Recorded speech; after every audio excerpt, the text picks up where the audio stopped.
Dami yan, oh. Mga isdang liwalo, mga kabukid. Meron po ngayon si Kuya, oh. Pinipili yung malalaki, ano? 200 lang po ang kilo, mga kabukid. Isdang liwalo.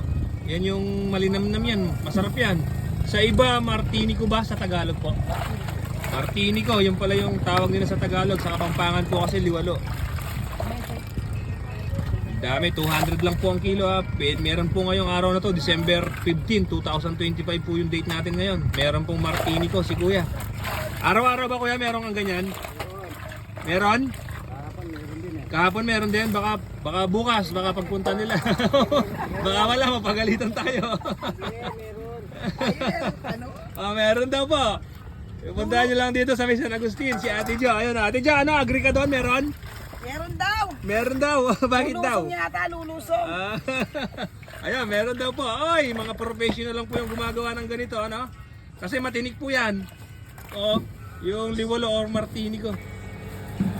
Pinipili po yung malalaki. Dami, oh. No? Oh, Dami, buhay na buhay. bagong ano lang. Galing ba ng plasdan yan? Galing plasdan. Yung plasdan po mga kabukid, para po sa kaalaman nyo, tsaka yung pispan, magkaiba po yun. Opo. Yung pispan po, yun po yung inaalagaan ng mga isda. Yung plasdan po, yun po yung ano, yung pumapasok ng mga isdang wild. Yung plasdan po, bukirin po yun na naka-black. Maluwang po yun, mga hektarya po. Yung iba, 15 hectares, 10 hectares, ganun po kaluwang. Dito po yan sa may San Agustin, Candaba, Pampanga. Actually po, kailan ko lang nalaman din na yung plasdan tsaka yung pispan ay magkaiba. Ito po kasi yung plasdan na ito po, galing yung plasdan, hindi po yan inaalagaan. Organic din po yung kinakain yan. Hindi po nila pinapakain ng feeds yan. So pagka dumating po yung tubig baha dito sa may Candaba, pinapapasok po nila yung mga isda na yan. Iba't ibang klaseng isda, meron pong liwalo, merong gurami. Ito, kamukha nito, may gurami. Yung iba common, typist, rojo.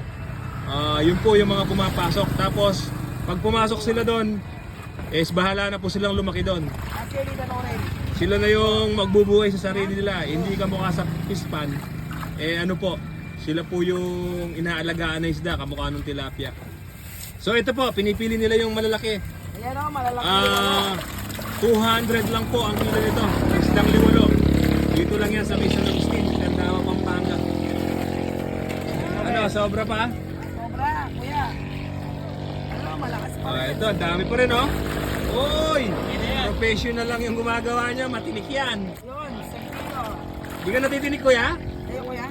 Ha? Hindi. Di na makapal na yung palad mo? Hindi, mamaya, puro tusok yan. Mamaya nga, puro tusok na yung kamay mo, kuya. Kailangan dandan lang. Yun pala yung diskarte. Kailangan dahan-dahan tapos nakabuka yung kamay.